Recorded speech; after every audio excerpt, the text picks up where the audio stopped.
कसूर की तहसील चूनिया का इलाका इलाहाबाद एक बार फिर लर्ज उठा। नरमल के गांव का रिहायशी 11 साला फहीम, जो मामूल के मुताबिक घर से मवेशियों के लिए चारा लेने निकला, लेकिन उसे क्या मालूम था कि बाहर दरिंदा सिफत इंसान उसकी जिंदगी छीनने के मुंतजिर हैं।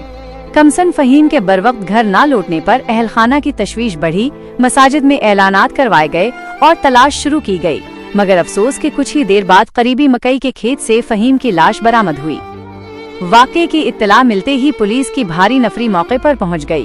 पुलिस ने वालिद की दरख्वास्त पर फौरी मुकदमा दर्ज किया और लाश को पोस्टमार्टम के लिए अस्पताल मुंतकिल किया।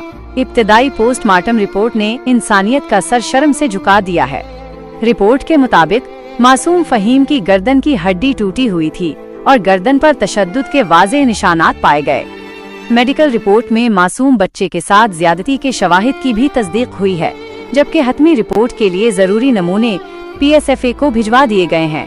इलाके में कशीदगी और गमो गुस्से की लहर को देखते हुए पुलिस ने अपनी निगरानी में नमाज जनाजा और तदफीन के अमल को मुकम्मल करवाया।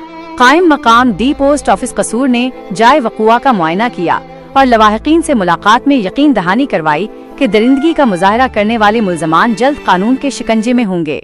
यहाँ की फिजाओं में एक बार फिर सिसकियां और मातम है। ये पहला मौका नहीं जब इस मिट्टी ने किसी मासूम का लहू पिया हो।